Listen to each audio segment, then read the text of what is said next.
dogs at the door.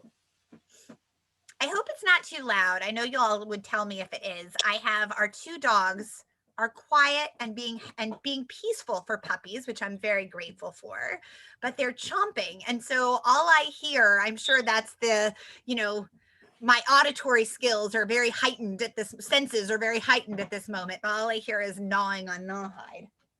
So hopefully you don't hear that as well. But good, yay. All right. Well, I figure we'll take another second or two as everyone else starts to log on. How's everyone doing?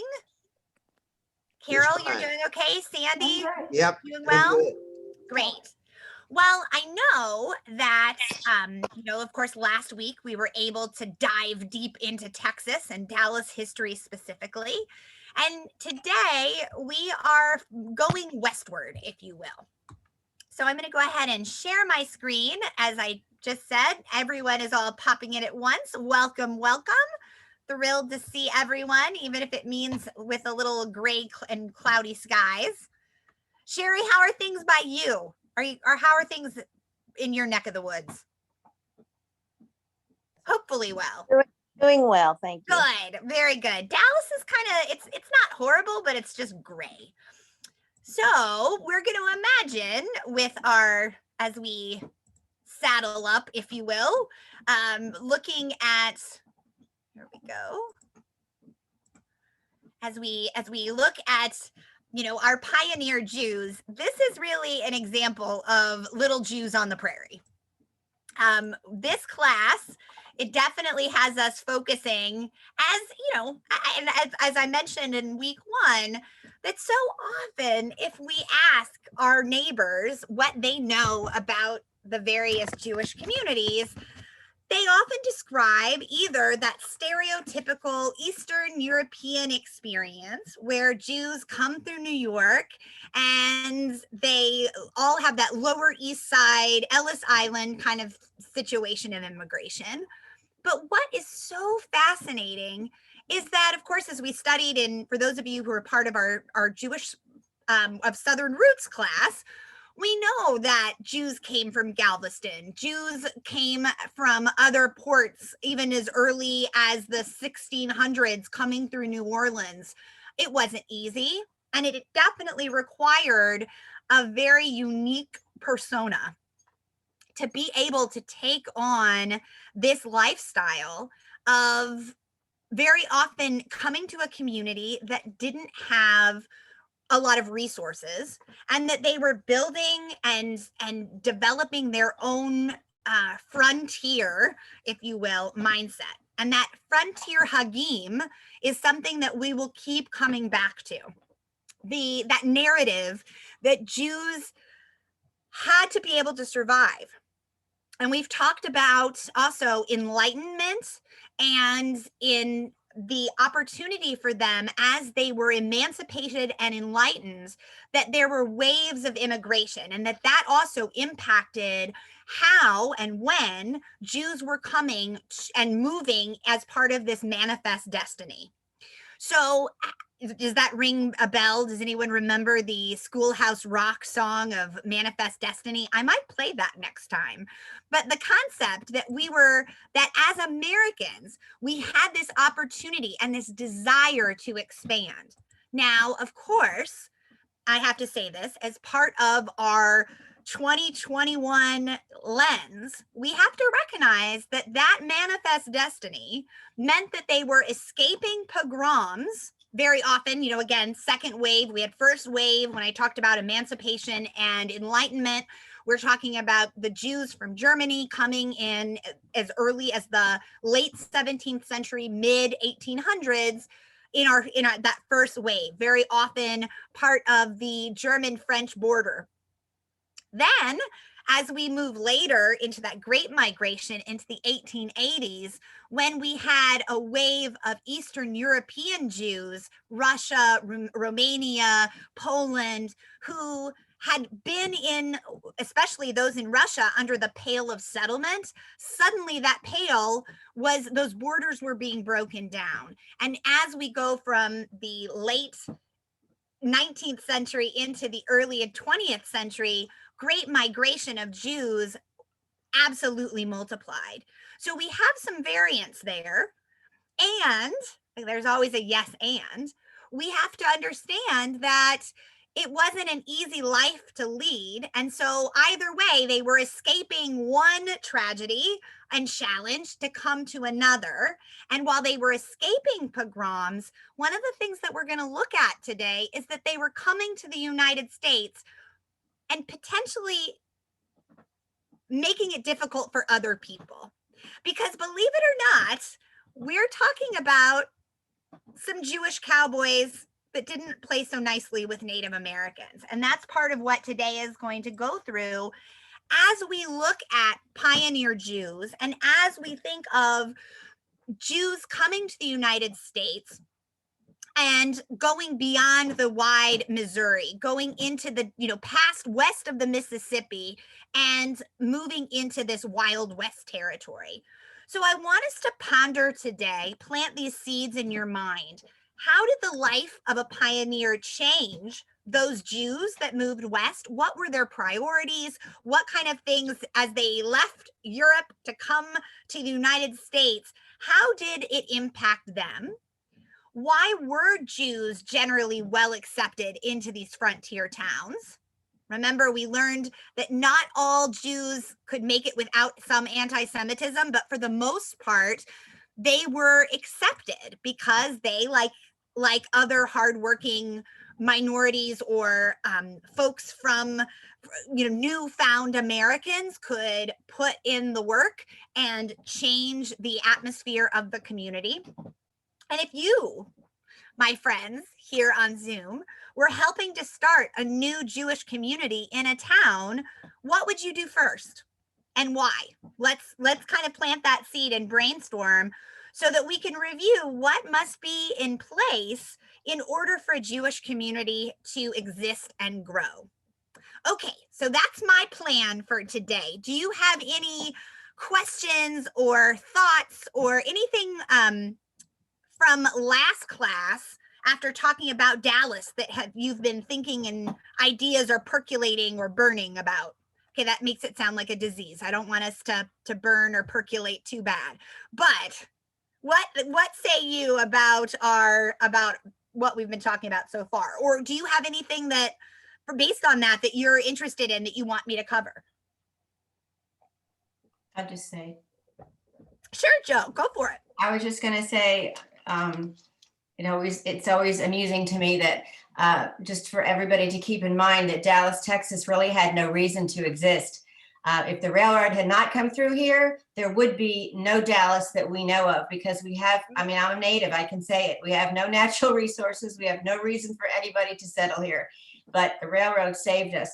And it's just something to think about, because we had several waves of immigration, but mostly it was, like you said, in the mercantile business, the banking, right, and insurance. And that's really all we had here for many, many, many years as far as attracting people to come here. It wasn't so. So it's a miracle that Dallas is the size that it is and has survived all these years, really. Absolutely. No, you are spot on. Thank you for saying that. And I want you to think about that as we talk about places like Kansas and Minnesota today, too. Carol, I saw your hand up. But you really can't separate our experience in Texas if you're talking west of the Mississippi. We are west of the Mississippi, and we were a frontier when many were coming. And if you read books about what it was like to be in Fort Worth or in some of these frontier towns, it's not what we think of today. It was really pretty raw and hard going. Correct. Yes. And I hear what you're saying. I think separated. Yeah, I definitely agree and hear that yes, geographically, I think I said that as we're setting it up to continue to go farther west, and that definitely we have to think about that as far as what brought people here and how this worked. the puppy has decided, despite I feel like I have a toddler. It is really quite a hoot. Okay, so now Joel's got him. We can launch back, and I hope that I was able to contain myself. I definitely heard what you just said, Carol, but I also got bit like up and down I'm like, all right, so let's move back to this. Thank you. So we are really looking, and maybe to be a little bit better geographically situated, today's focus is looking beyond hold on one second, let me just get there. We're really focusing on beyond the wide Missouri. So we know, as I was saying, in the waves of migration, that Jewish immigrants started settling in this area farther. We're going north and west now of Texas. And part of that actually goes back to those Texas roots and what Joe was just saying. There was a railroad. And with that railroad allowed for a level of shift and change in population that hadn't existed in America in that time. Now, of course, there are other things that are happening. Our territories are expanding. We have different settlements and different land purchases that are happening. And so Jews who headed west found communities that were in this open and free land. There were many opportunities to make a fortune and few restrictions. And the other thing that's really important that hadn't necessarily existed in the bigger towns of the South and of the East Coast were that non-Jews saw saw Jews in the community simply as fellow pioneers. In this new land, Jews often assumed positions of leadership, which weren't always open to them in these other well-established communities. So many were active and local. In local government, they served on juries, on school boards, city councils, state legislatures. We definitely saw that here in our own Dallas and our own general Texas history too. Some even served as mayors. Single men who found ways to make money off of, often returned back east to find wives, and their communities followed a pattern. And this is important, again, as you're thinking of how you would establish your community. They would often create a congregation, men wanting to do their due diligence as a minyan. They would also come up with, of course, cemeteries, burial societies, and other charitable organizations. The women played a huge part in starting their own charitable groups. Hospitals, schools, and other organizations soon followed. Jewish immigrants started settling in Western Missouri in 1840, as I said. Messengers Kahn and Block opened a trading port in Westport, a favorite jumping off point for immigrants heading further west. By 1846, at least four Jewish merchants were outfitting wagon trains in Westport. Before long, Jews were doing business in several nearby towns. And again, this is key. They were accepted. They were allowed to say integrate sounds weird, but they were able to utilize their personalities and their leadership skills and to be able to do it in a way that they were able to maintain their authentic self while also being able to be part of that thriving, bustling community. So someone that I'd like to introduce you to through his own words, as I have mentioned in previous classes, part of what my plan with you, if you will, is to get to know these people, the characters who lived through their own words. And I often will take my resources from a book called We Lived There Too, Their Words and Their Pictures, Pioneer Jews and the Westward Movement of America by Kenneth Lebo and Irving Howe.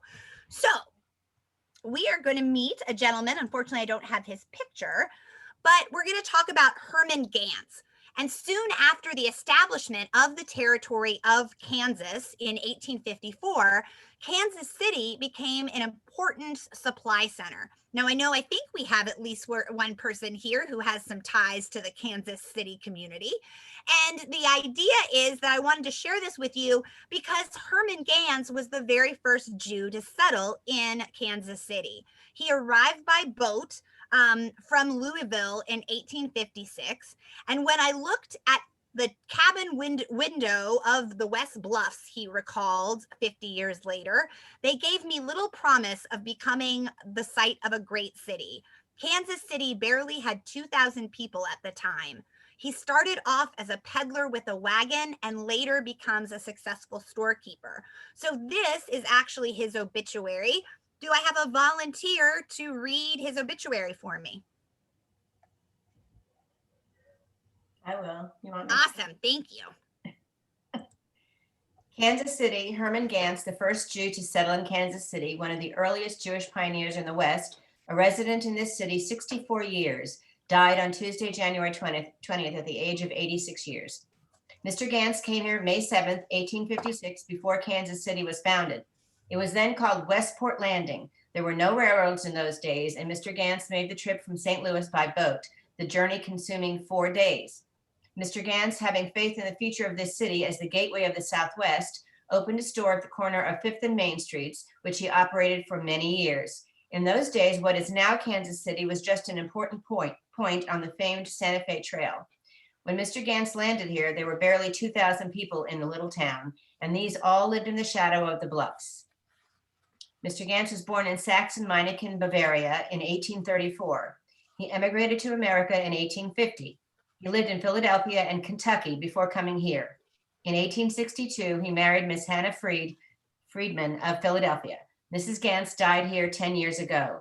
The couple only left Kansas City once, the occasion being a trip to Philadelphia in 1876 to see the Centennial Exposition. Yeah.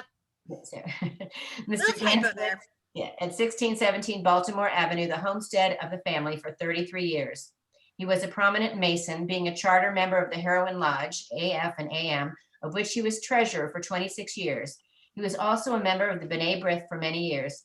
Mr. Gans is survived by a brother, Ben Gans, 2 daughters, Miss Pauline Gans and Mrs. Joseph Gutman of Kansas City, a son, Henry Gans of Chicago, 2 grandchildren, and 2 great-grandchildren. So seeing this, learning a little bit about this gentleman's life, what do you take from it? What is your takeaway on hopefully a life well lived? Any thoughts? Very, very, very similar to many Jews' stories.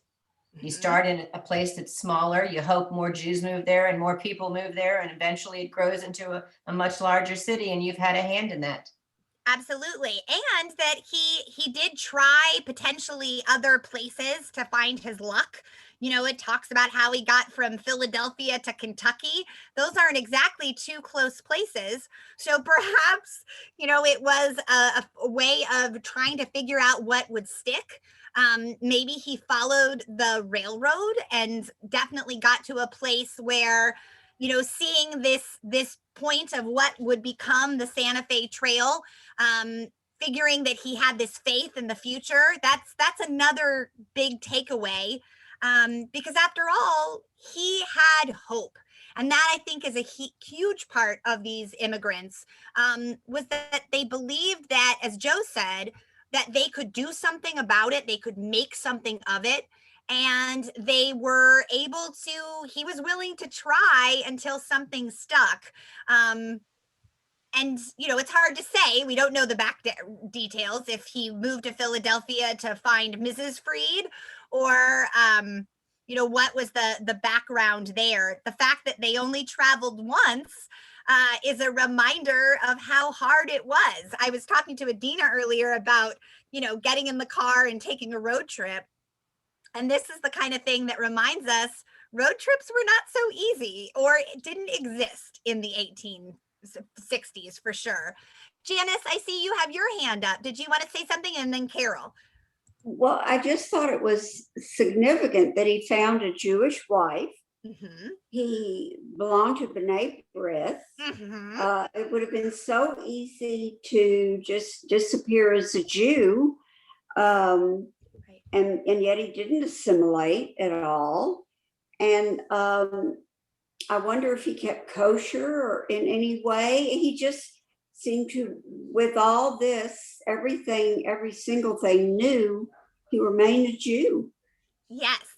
And I think, thank you for pointing that out. I think that Jewish identity, you'll see that thread that kind of ties throughout this tapestry of the class, is that there are definitely folks that, you know, today, the way you and I would define being Jewish, whether it means going to synagogue or keeping kosher or, you know, being culturally Jewish, again, it doesn't necessarily, like you said, there's the question. We don't know if he kept kosher. We don't know if he went to synagogue every week. But what we do know is that being organized Jewish mattered to him, that he belonged to B'nai B'rith, that he was a part of this community, and that it was a big part of his life. So Carol, take it away, and then Scott. Yeah, I was wondering how this obituary in the Jewish Journal would have contrasted with an obituary in the Kansas City paper, and would they have mentioned that he was a member of B'nai B'rith? Because even here, the bigger headline is that he's a Mason, and that he was more active in the Masons than he was a member of B'nai B'rith, period. Not that he had helped with the Burial Society or founded a synagogue or done any of those things, but the Mason was his big connection. And I didn't realize, but my father was a Mason for many years. I think in many communities, this was a way to really tie into those movers and shakers and to be part of the establishment community. Absolutely. It was Masonic lodges were really important at the time. Yes. And in fact, that was, you know, the Masons served as a way. Now, keep in mind, up until this point of history, Jews couldn't belong to the Masons. They couldn't belong to the Masons back in Europe. They could only belong to the Masons in the United States. And that's super important. And you're spot on, whether it was your dad, you know, my grandfather was born in 1910. So obviously he served in World War II. When he came back after serving in the war in Shreveport and really became super involved in the Masons, it helped his business. He was able to make connections. And obviously that was, being a prominent Mason really did matter, as well as being a part of the B'nai B'rith. So thank you for pointing that out. That's really important. Scott, you had your hand up. Yeah, as just to follow up on the Masons, it's still very important today. Sure. If you have connections, because there are lodges, at least used to be in Fort Worth, where a lot of people that were prominent Jews were very influential. And if you remember, it goes the old saying, who do you know? Beyond that, the fact of the matter is, here's a gentleman that came to a town that wasn't even called Kansas City yet and helped build it up into Kansas City. Right. Like Carol said, I don't know if it got into the Kansas City paper, but certainly that's a significant accomplishment, but little known probably that he was, I would say, one of the founders of Kansas City. That is true. And in fact, and I'm sorry I didn't answer that question. So this comes from this obituary. Okay, so I also should point out another big piece. So yes, it did appear in the Kansas City paper. Often, especially at this time, the way Jews would communicate is through Jewish newspapers. The Forwits, even though we think, or at least I do, I think of the Forward being the building in the middle of at the end of the main row of part of the Lower East Side in Manhattan, where my grandparents lived. The truth is that the Forwits had a distribution, as did other papers like The Advocate. We're also going to see a copy of another newspaper later on in today called the Jewish Farmers Journal. But there were these Jewish publications that people in these small towns would receive that helped them to stay connected to the greater American Jewish community. So you're absolutely right. And I think that we have to remember that We actually talked about it in the first class, I think. I'm worried I'm getting my Jewish Southern history confused. But when we talked about Galveston, I think I did talk about it in Southern Jewish history. So for those of you who weren't in that class, I'll just repeat that in the Galveston area, the rabbi who was promoting the community to others actually did it by running ads in this Jewish newspaper in California, in New England, trying to get people to move to Galveston. And it's that same kind of thing here. They would use Yiddish and Jewish newspapers, some were in English, they weren't all in Yiddish, to try to incentivize people to move here. And in some ways, this article does, even this obituary does that. The fact that there were no railroads and suddenly after he got off, from this trip, St. Louis by boat, clearly the Mississippi, that he was able to, I don't want to make it sound like St. Louis is a port city because it's a port from a river, not from an ocean. But the idea that that's where this came from. So great. I think we definitely are seeing some trends, and you did really well in looking at that big picture of Mr. Gans's life. And again, how the newspapers played a big role. So our next step is to learn about another gentleman who was another Kansas City settler. I would like to introduce you to Louis Hammerslough. All right. I know it's a mouthful. I think that Scott's trying to, can I buy a vowel?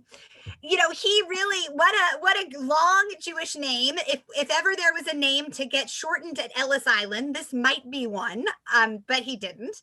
And he was another Jewish settler who achieved success on a far grander scale than Mr. Gans. He was a native of Hanover. Louis journeyed from Germany to Baltimore in 1854 to join his brothers, who were clothing manufacturers. 2 years later, he accompanied an older brother to Springfield, Illinois, where they opened a clothing store just a few blocks away from a new lawyer.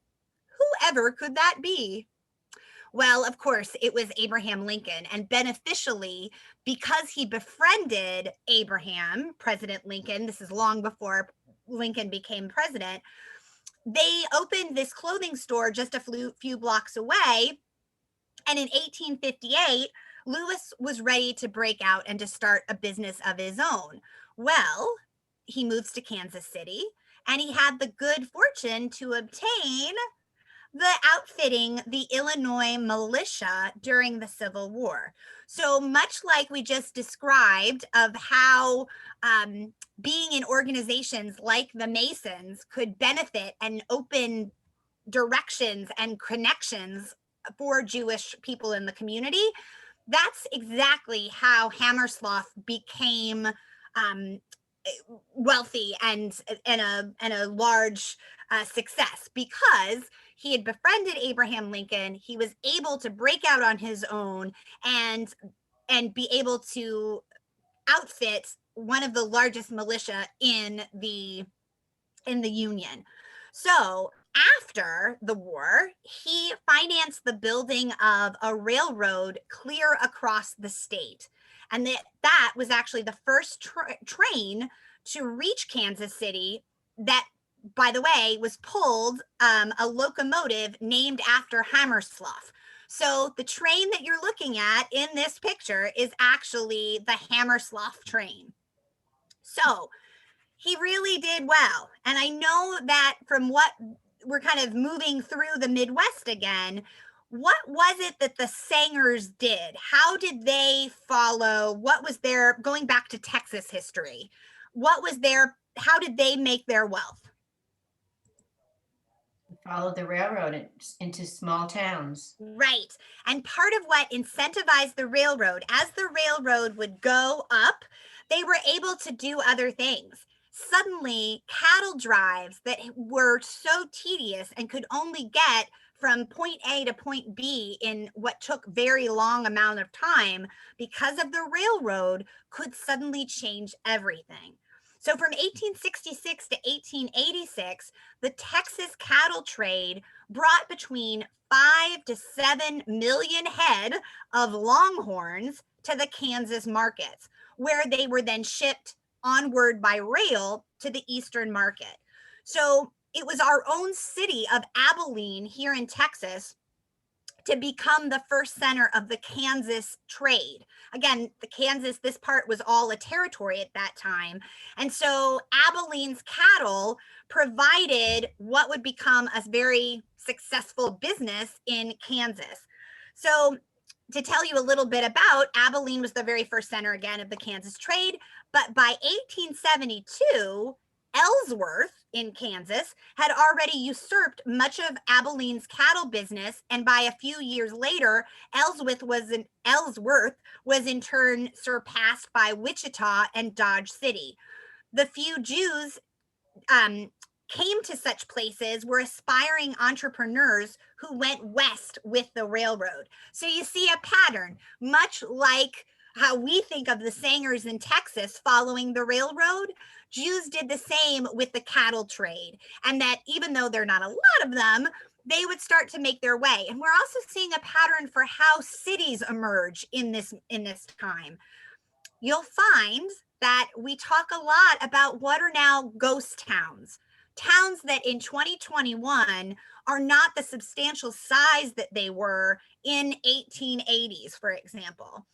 Can you all think of towns like that, even here in Texas, that kind of, or in another neck of the woods?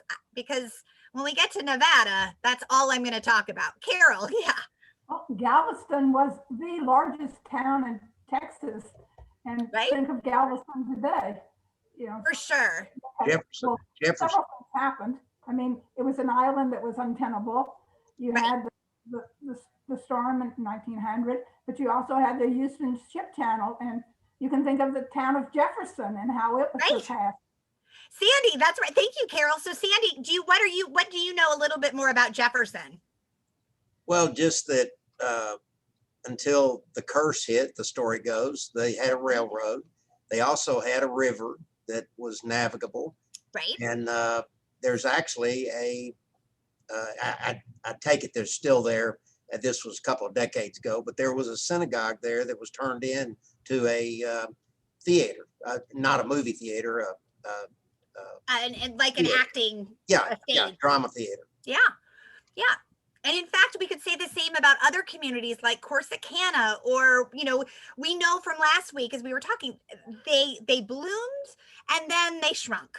And that is going to be the sad theme of today, of how to continue to sustain Jewish communities, especially in those small towns that once served a purpose.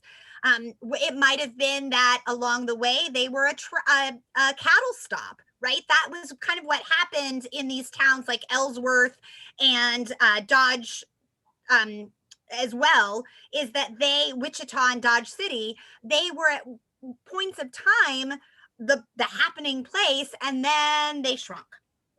So Jews have been a part of the Wichita story since its earliest days, going back to the days of Leopold Hayes, who settled in Wichita in 1869 as a trader in buffalo hides. Clearly, we're talking about a different time, right? I'm really taking you back to little Jews on the prairie. And so he actually also became an owner of a livery and a saddle business. In the tradition of Jewish merchants worldwide, he welcomed strangers and actually cleared his counters at night to allow for cowboys to use the counters of his store as beds during the off work hours. So talk about a whole Haknasat Orchim, the idea of, Abraham and the big tent and the ability to always welcome the stranger. He took it to a whole new level. I can't imagine sleeping on a glass counter overnight either, but I guess if you're an old cowpoke, it seems better than sleeping on the ground. So as the tired drivers approached Wichita, they were greeted by a sign posted at the edge of the town that read, "Everything goes in Wichita." So in the 1870s, Wichita was the Vegas of its time, right? Whatever happens in Wichita stays in Wichita. with one exception listed at the bottom. Leave your revolvers at the police headquarters and get a claim check. The dusty streets and broad walks were crowded with men on horseback and foot, and endless herds of beeve critters passing through the stockyard of each town east of town. They were, imagine the cartoon imagery of those bow-legged cowboys walking, jingling with their spurs, Mexican vaqueros, ex-slaves, Plains Indians, long-haired frontiersmen, immigrant sodbusters, merchants, Eastern adventurers, gamblers, and all sorts of assorted loose characters. They had me at hello. Wichita just sounds so much like, the Wild West. While most of the original Jewish families, again, I want you to think about those waves of immigration, the Jews that came to Wichita were of German and Austrian origin, arriving with the great cattle boom between 1860 and 1880. Among them were Saul and Morris Kahn, who helped recruit the railroad and cattle industry to the area. Saul was a signer of the town charter in 1868, and in 1879 became the first, but not the last, Jewish mayor of Wichita. In the late 1870s, Wichita's most important downtown hub was at the intersection of Douglas and Main. Now, 3 of the 4 businesses on that intersection had Jewish owners. So think about in the middle of Wichita to have this highly populated Jewish community was something for those settlers. They had a synagogue called Holy Emmanuel. I wonder if they chose that name to blend in. What do you think? Yeah, it was late. I've never heard of a synagogue before then that was named the Holy Emmanuel. It was later renamed, by the way, to Congregation Emmanuel, organized in 1885 as a Reform congregation, largely to serve the spiritual needs of the area's roughly 30 Jewish families. So we're not talking about a massive community, but enough of one that they were able to feel rooted and to have a synagogue. Now, again, I have to stress, as you can imagine, the Reform way of life was not just, I don't say that as Judaism light at all. These were Jews who had been from Germany and Austria. So very often their roots were tied to what had been the Reform, or what was known as the Reform movement at that time. So I want us to get to know some of these characters of Wichita, and I'd like to introduce you first to a gentleman named David Gottlieb. So this was one of the interviews of David Gottlieb. And of course, I need another reader to help me out today. I'll do it. All right, let's hear it. Thank you, Sandy. I was born in Posen and landed in New York City with $1 in my pocket the day after the assassination of President Lincoln. Everywhere I looked that day, flags were displayed at half-mast, and everywhere I observed, crepe on every sleeve. My lone dollar went for a meal and a toothpick on which I was to whet a future appetite. I located a cousin in New York City and remained with him until July, when I went west to Shelbina, Missouri. It was here that I secured sufficient backing to start a butcher shop of my own and make a success of it from the start. But later I branched out into buying and selling of cattle, and this proved to be my undoing. A man whom I had trusted took my stock to market at Chicago and sold the cattle, but made no return of the money. This dishonesty of a trusted friend caused me to leave Shelbina and again head west, this time to Junction City, Kansas. This was in the year 1867. But wait, there's more. Keep going, Sandy, if you don't mind. I went to work in Junction City, Kansas on the assurance of $5 a day and board. Maybe that is room and board. I don't know. Yeah. But all I got was my board. This was a butcher establishment, and I quit after I found out that my employer was turning over to me for butchering stolen cattle. About this time, I became acquainted with Jacob Goldsmith, who was to become my brother-in-law. At the same period, great herds of cattle were being driven and something of Texas to the railroads for shipment. Right. And out of Texas, they were And out of Texas. Okay, yeah. I can't see that. The Texans, when they arrived, are greatly in need of clothing. Learning of this, Jacob Goldsmith and Edward Rosenwald, who were then partners, loaded 3 wagons of men's furnishings and set out for Ellsworth. But owing to floods, got only as far as Abilene, Kansas, where they sent word for me to join them. A corn shed was rented and the stock laid out on the crates in which the clothing had been shipped. We sold between $600 and $1,000 worth of goods each day. This was a start. We built a store building, one of the first to be erected at Abilene. So I should point out a couple of things.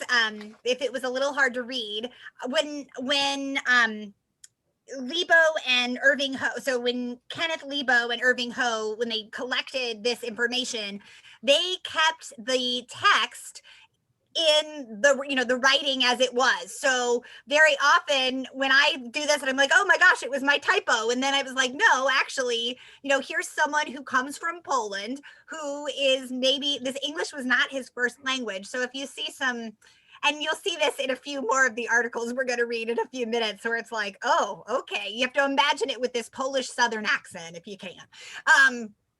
But what were some things that were your takeaways about David Gottlieb and his journey in America? Oh, Sandy, if you're talking, I think you're still muted.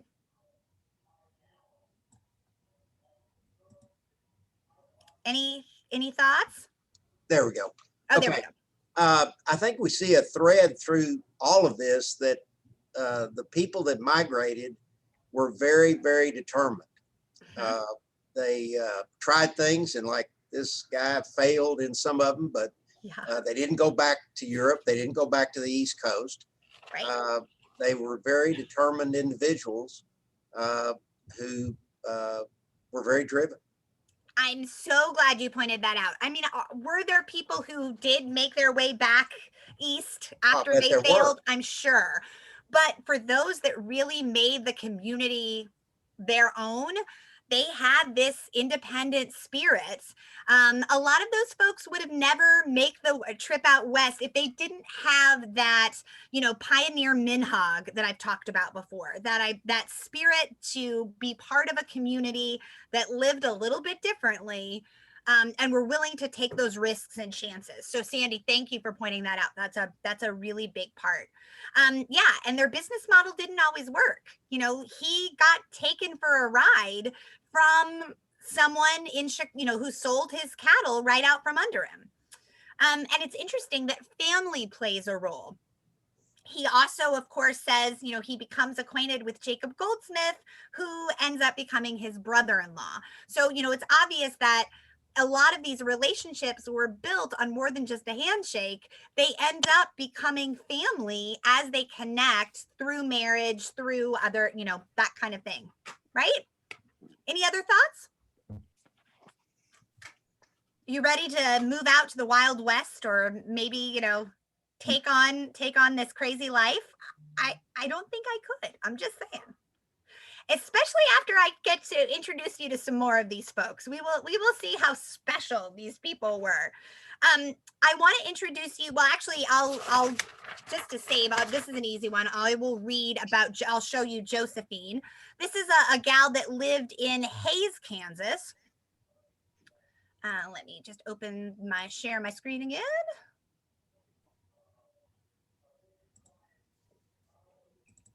All right.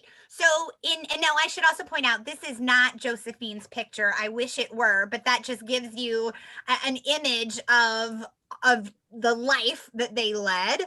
I just imagine a lot of mud, a lot of stink, because there were lots of horse dung happening. And in fact, you'll see that as I read this to you. Get ready. So in my mind's eye, I can see she's describing she's describing Hays, Kansas, and she's talking about Old North Main Street in all of its former glory. From from east to west, from Chestnut Street, where the Capless and Ryan Outfitting Store, the Leavenworth Restaurant, Dalton Saloon, and Faro House. I'm sure you probably know this, but Faro, as in the Faro House, I mean, that's a gambling location. Back in the 1880s, are you familiar with Faro? Was a kind of former gaming that was huge at this time. I mean, it's sort of the Pai Gow poker or the mahjong, well, more gambling, but Faro has lost favor in casinos, but that's what that was. Pound Kelly's Saloon, the office of M.E. Joyce, our first justice of the peace, a jeweler store, Mrs. Gowdy's Little Sod Hut, Ed Goddard's Saloon and Dance Hall, Tommy Drum's Saloon, Kate Coffey's Saloon, Mose Walter's Saloon, R.W. Evans Grocery Store and Post Office, Saul Cohen's Clothing Store, Patty Welch's Saloon and Gambling House, the Perry Hotel, MJR Treats Candy and Peanut Stand, Cy Goddard's Saloon and Dance Hall, and in the corner, the N-Words White's Barber Shop. Most of the buildings were of flimsy construction and were taken down and put up again wherever the railroad made its next stop. Tents and dugouts were also numerous, and while all was hustle and bustle and go, the thousands of feet trampled the streets, they were still paved with buffalo sod. I'm telling you, it was stinky. The streets were not made of gold. The streets were made of buffalo sod. So imagine being told as a Jewish immigrant, as you know, you're leaving the Pale of Settlement, you're leaving this pogrom, things are going to be amazing in America, and you are told of the Golden Medina only to find buffalo sod. So anything stand out to you as well in this as she's this litany of this list of what was happening in Hays, Kansas in 1870? Yeah. Pretty diverse street. You Very caught that. Yes. You know, it's an interesting thing. If we were to look at Atlanta or even Boston in the 1870s, there wouldn't be as much diversity in some of these towns. And yeah, that's exactly my point, Scott, that it's very obvious from Josephine's brain list, grocery, laundry list of who was where on the map.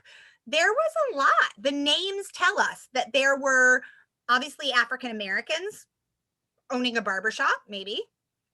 There were obviously Irish, Patty Welch, it's hard to say, but we can start to assume that there was a different level of acceptance than there might have been in other communities.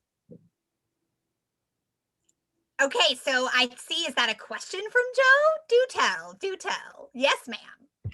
Well, I don't know why, but it popped into my head. I watched it recently. Here Come the Brides. I love that show. Uh-huh. But I don't know, considering this is written by a woman, was it the case with a lot of these towns where they did have mail order brides or expect for women to come across for all these single men kind of thing in these small towns? Oh, Jewish women, I mean. Absolutely.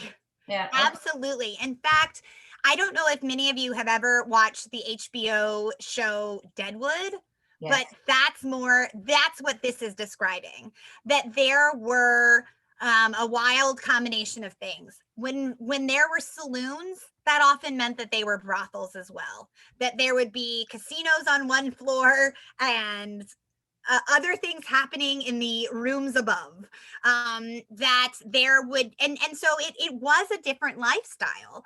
And those red dress in these introductory towns, and especially because they weren't permanent.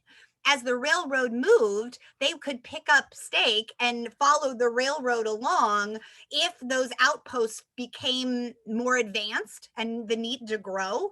So very easily, there wasn't a need for a red light district. They could just do it in the middle of town. Does that surprise you or shock you? Or Carol, I see your hand up. If you look at the numbers of stores, there's Uh-huh. one clothing store, Saw Cohen's. Right. There's one place that's candy and peanut stand. And look at the number of saloons. Mm, I mean, indeed. it's a wide open town. That's what's happening. You're absolutely right. And in fact, Jen, I know you're listening. You sent me a message. We're about to get into that in just a second. So, right. So there was an element of the Wild West that existed, and that it continues on. Really, when we say the Wild West, we're not talking about Nevada or Utah or some of these other territories, but so much of that really existed in what is now the Midwest, and that gambling and saloons were quite profitable, and that Jews did that too, that they not only participated, but they obviously had ownership of them as well. So to tell you a little bit, someone also had to provide what was, again, the supplies to these stores. And so I want to introduce you again, something that we might not think of, but is a big part of it, is the fact that Native Americans lived in so much of this area, and that this was not an easy time in the West for those that for the Native Americans or those that moved. And so I want to introduce you to one known as curly-haired white chief with one tongue. Well, about 200 Jews headed to Omaha, Nebraska, a city that grew as a trading center after gold was discovered at Pikes Peak, Colorado in 1858. Now, I know Rocky Mountains, Omaha, but what would happen is there would need to be places along the route so that as people were moving westward, they would have to supply even if roads didn't exist, they would have to supply the horses the food along the way. There was no McDonald's or 7-Eleven, obviously. They couldn't just fuel up at Horses R Us. They had to have these trading posts along the way. So Jews had found great success trading with Native American tribes. The man pictured here in the center, if you can see me circling him, is Julius Meyer. And he lived for weeks at a time with the Pawnees, was elected an honorary chief of the Pawnee tribe. He was called, I'm sure that I'm going to mess it up, so I apologize. He was called Bakska Risha Hasteka, which means curly-haired white chief with one tongue. He was one of 4 brothers who opened a booming retail business in Omaha.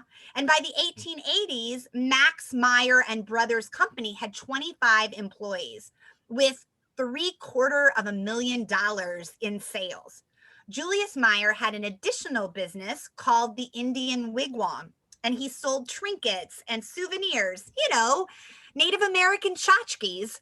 And he learned several Indian languages and was a good friend to the Native Americans. He was highly trusted by chiefs Spotted Tail, Red Cloud, Sitting Bull, and Swift Bear. Julius closed the wigwam business in 1880, but retained his close association with the Native Americans. In 1883, he was actually hired by the French government to accompany a group of Native Americans to Paris. Julius and his brothers were active in civics and the arts. Julius actually was a founder of the Omaha Musical Union and the Omaha Symphony. So there's another thread that kind of gets warped and weft into our story, is that wherever Jews come along, often, if like Julius had an Eastern European childhood, maybe they had been, or not Eastern European, but German childhood, maybe they were fortunate enough to have received a musical education, played an instrument, and had a love for culture and symphony.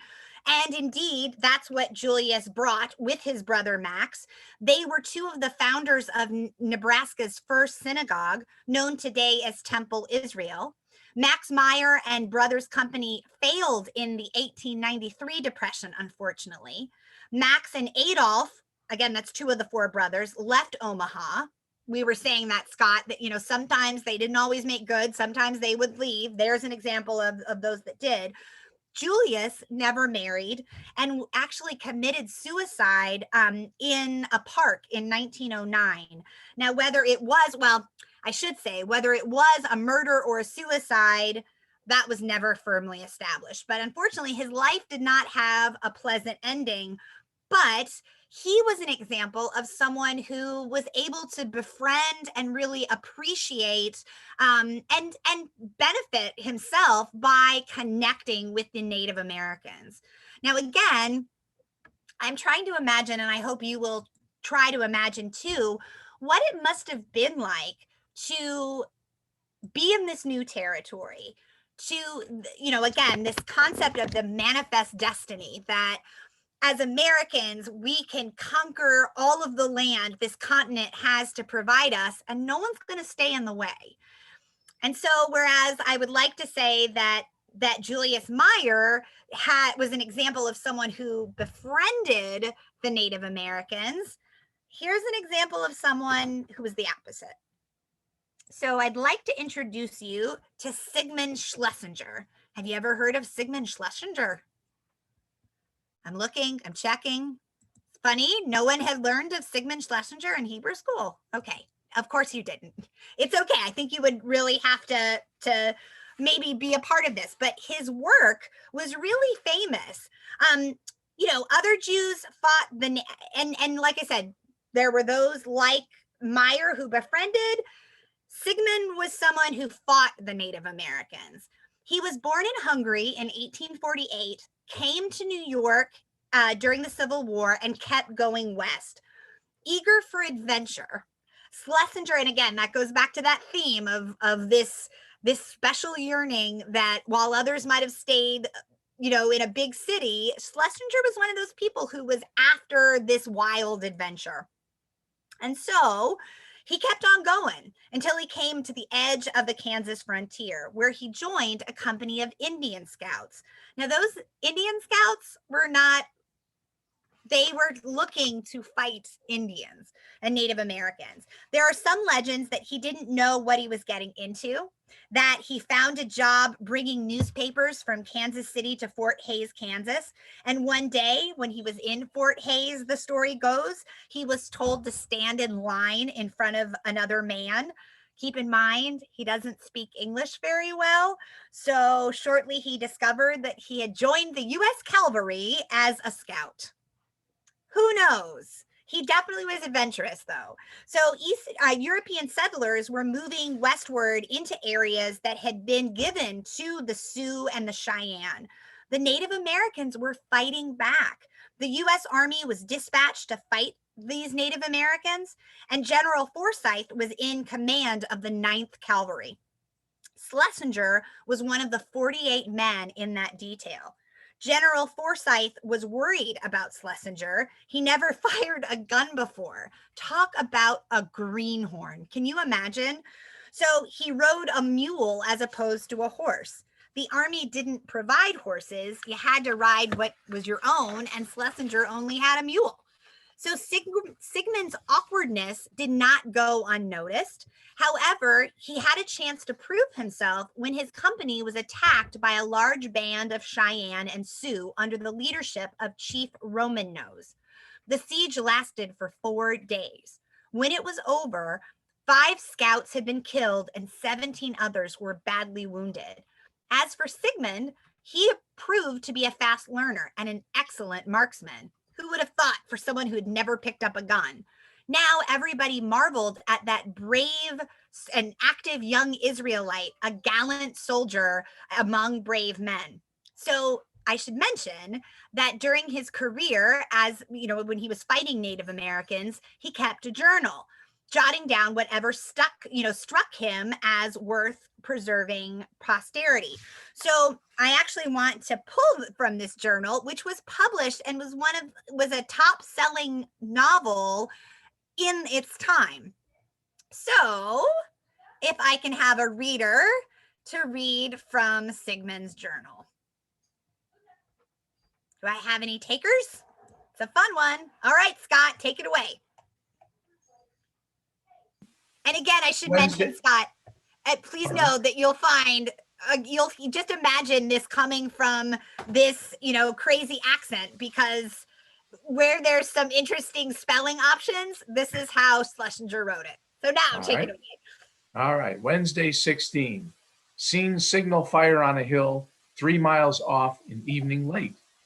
Thursday 17, about 12 Indians carried on us, stampeded 7 horses. 10 minutes after, about 600 Indians attacked us. Killed Beecher, Culver, and Wilson, wounded 19 men and killed all the horses. We was without grub and water all day, dug holes in the sand with our hands. Friday, September 18, 1868. In the night, I dug my hole deeper, cut off meat off of the horses and hung it up on bushes. Indians made a charge on us at daybreak, but retreated, kept shooting nearly all day. They put up a white flag, left us at 9 o'clock in the evening, rained all night.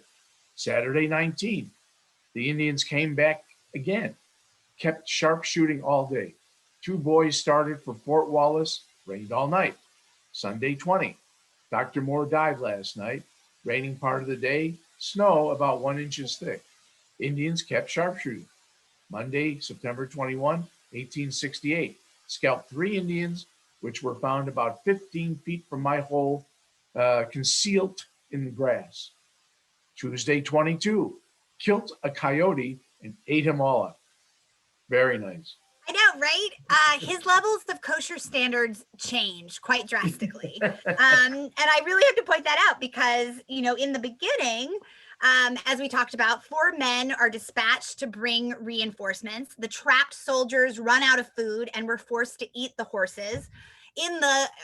Previously in the journal, Schlesinger refused to eat the horse because it's not kosher. And you could tell how when this is Pekuei, Hanefesh, the idea that at some point, because he has to save himself, he's going to die in this horrid atmosphere. I just can imagine he's sitting in a foxhole, if you will, in the wet, in the cold. And so his diary records that he shot a coyote and ate him up. Obviously, coyotes aren't kosher either. And on September 25th, members of the 10th Cavalry Regiment, those were the Buffalo Soldiers, arrived at Beecher Island and rescued the remaining scouts. So Sigmund Schlesinger survived the Battle of Beecher Island and later moved to Cleveland and became a very successful tobacconist. He made cigarettes and cigars and imported tobacco. So what do you think about this story? What say you? Carol, go for it. Oh, don't forget that he could be hired as a scout as such a greenhorn. I always thought in the Western movies, the scouts had some inkling of what they were doing, and because they were sent out ahead to find out where they were and what was happening. And he had no clue. He couldn't ride, he couldn't shoot. So how did they took anyone to be scouts? And then how he not only seemed to, under pressure, rise to the occasion, but the one part that stood out to me was that he scalped the Indians. And I don't know how many of you read News of the World, but that was the point where we don't do that, Right. Thank you for pointing that out. Yeah, it's hard to imagine. I think often that these pioneers were given choiceless choices, and I can't judge because we're not in their shoes. It's really easy to imagine, to say, why are they taking out Native Americans? They're trying to defend their land, but it's really a lot to digest, and it's really a lot. But of course, it's men like Sigmund that helped Kansas to become a state and become a territory, you know, beyond its territory. I also think it's interesting that who saves them? The Buffalo Soldiers, right? A Native American group of, you know, of scouts, partly to help come in and save the day. So it's an interesting, clearly there's an interesting thing there. Now I want to also, we're starting, there's still a few more things that I want to share with you. One more community of this Midwest that I think is so fascinating. And that's, you know, we've talked about how in other communities, there was this, or during this time frame, that there was, let me just, there we go, that there was this concern, right? The whole concept of Galveston was based on Jacob Schiff, a very rich and wealthy community member who saw an opportunity to avoid anti-Semitism in the big communities like New York, like Philadelphia, because as Jews were starting to go on that great migration in the 1880s, suddenly these towns were overpopulated. And I'll put in a commercial message for my, you know, upcoming class on Thugs Who Knew Torah. You know, when we study that in that class, we talk a lot about how these large Jewish communities were often due to immigration, and that when Jews were forced with what do they do, how do they acclimate to an American big city, there were those who turned to crime. So organizations like what I'm about to talk about with Rabbi Isaac Mayer Wise or Jacob Schiff in Galveston had this vision of bringing in Jews from Eastern Europe, trying to get them away from the pogroms, but to give them a life of substance in these communities that had not existed. So concerned about both the welfare and perceptions of their Jewish or of their backward seeming Eastern European co-religionists. Again, think 2 waves of immigration, and I know I talk about this a lot. There was the country mouse and there's the city mouse, right? The idea of these, I use that Aesop's fable to describe how the German Jews felt about the Ashkenazi. They're both Ashkenazi, but the, you know, whether it's the Litvaks and the Galatianers or the German, Austrian, Western European Jews that started the migration in the 1800s, how they viewed the Eastern European Jews who came in the 1880s. I should also point out it was the same vision of the Jews who were the Sephardic Jews who had been here since the 1600s, when they saw that Western immigration of European Jews in the early 1800s to the 1840s, thought that they looked down their nose at them too. Okay, so why am I saying this? Because again, 2 reasons. They really were concerned about their welfare, but they also were afraid, for reasons of anti-Semitism, that we would get these, you know, backward greenhorns who would then try to burden the established Jewish community. So they came up with communities like this one here in Kansas called Beersheba.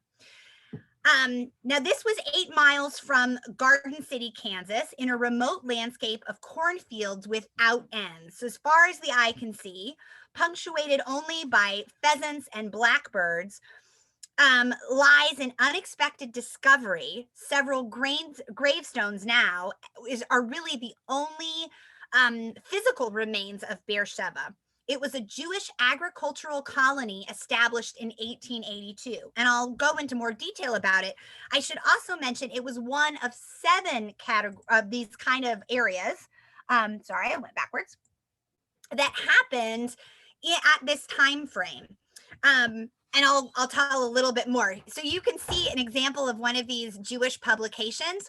This is the Jewish Farmer. This is an example of it in 1912. Clearly they existed for many years before that.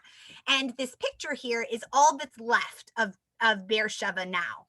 I should also mention that former Senator Arlen Specter was a descendant of one of these members of the Jewish agricultural colony that brought immigrants to Kansas. So how it was conceived and funded was actually by the Hebrew Union Agricultural Society, which was a brainchild of Rabbi Isaac Mayer Wise, who founded the American Jewish Reform Movement. While Wise's idea of Jewish agricultural settlement was not original, Russia was the blueprint of this back to the land movements. In fact, in Russia, there was a community called Bilo, and here in the United States, good. Okay, good. So I had a feeling that Jen had texted me to say that, did I know about this? And I knew this is what I was talking about. There was another program like this called Am Olam. Wise financed, again, 7 of these communities, but the Beersheba one was the biggest. And in the American Israelite, like in other Jewish newspapers, Wise would really try to promote and encourage people to come and live on this land. Beersheba community members would homestead in southwestern Kansas, capitalizing on the U.S. government's promise of 160 acres to any citizen or would-be citizen who improved their acreage, built a dwelling, and resided there for 5 years. In June 1882, Wise implored all men who have pity on those maltreated and outraged Jews to send us at once as much money as they find proper to spend in this most charitable enterprise.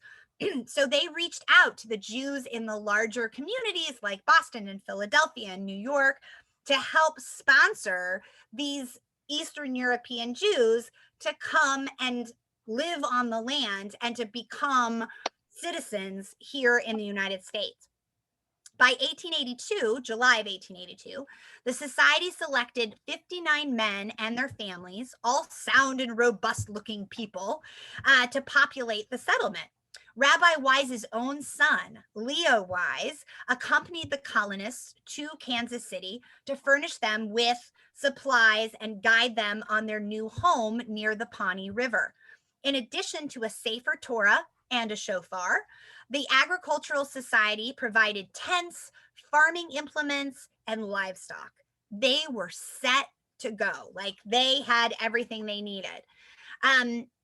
Initially, Beersheba's progress was promising. The colonists built a 60-foot sod schoolhouse that doubled as a synagogue. And they dug wells, they farmed sorghum and kitchen vegetables. They cared for basic farm and domestic livestock. They warmed their houses with cow chips. Again, who knew that poop could play such a big role, but it did. It not only provided the street, it provided heat. And they were able to really fend for themselves off the land. They actually celebrated several weddings there. In 1883, Abram Cohen married Minnie Schwartzman, and it was officiated by the community's rabbi and shochet, Moses Edelhertz. Now, sadly, though, as you can see in this picture, that's this tombstone and this settlement sign is all that's, or this historical sign is all that's left. Of these 7 agricultural colonies established in Kansas, whether it be Beersheba, which was in Hodgman County, Gilead, which was in Comanche County, these are kind of spread out throughout the states. They had Hebron, Lasker, Leeser, and Montefiore and Toro, obviously named for different Jewish communities or famous Jewish people like Montefiore. These groups encouraged Jews to move west and to take up agriculture as a career. But just like many other communities, this communal life, this, living on a kibbutznik in America situation did not take off. And in fact, while they had their sod houses and their sod synagogue and their sod schoolhouse, it was not exactly an easy place for females and males to make a living. So by the spring of 1883, while they had 200 acres in production, it started to dwindle. as communities were seeking land and other movement to the big cities. I should mention it to give you statistics. So I said there were, Montefiore and Lasker had a group of Russian immigrants. That was the Olam. Montefiore had about 15 families. And then they started moving and growing. And by the time, though, they really found themselves, due to things that can happen in nature, they had to survive. So after a drought, and after they got as big as about 300 people, but due to severe winters, droughts, fires, they started to go, and they continued to go farther west to live in other communities. So of these communities, even though they were from different backgrounds, they did have common experiences. The mixture of natural disasters, the scarcity of lumber and fuel, the lack of water resources. And because the colonization efforts came with other groups that had settled in Kansas, they were left with less fertile land to purchase or homestead. Since several of the colonies were established at the end of the period with higher than normal rainfall, the land appeared to be more productive than it eventually would prove to be. And the communities experienced a series, again, of crop failures. And so they would move on to the big cities. And that is that. So there is much more to happen that comes out of this. As some stayed, Wichita, of course, Omaha, huge Jewish communities, and they stayed that way. Whoops, I'm really going backwards now. So that's, part of how they get there. And we know that for the most part, they stayed there. But some Jews continued to go farther west. And that's what we'll continue to explore next week. How Jews found ways to be shopkeepers in lots of other communities as they went west, how they even invented your favorite pair of Levi's, and that ranchers continued to go in railroad towns. So now that we've asked that, remember that first question as we wrap up today? Let's go back to think about what it would take to create a community. Any thoughts about, how the life of how their lives as a pioneer would change, or why Jews were generally well accepted in these frontier towns? Or for that matter, if you were starting a Jewish community, what would your thoughts be?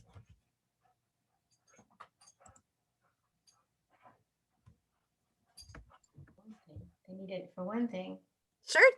I imagine there must have been a lot less prejudice for one reason, because these towns, these places needed able-bodied people, period. They just needed people and to populate it and to build and to grow and to develop and pave the roads eventually. And, and they probably didn't care some places probably didn't care who it was. As long as people were willing to come help settle the frontier, then why not? Come on in, kind of, I would imagine.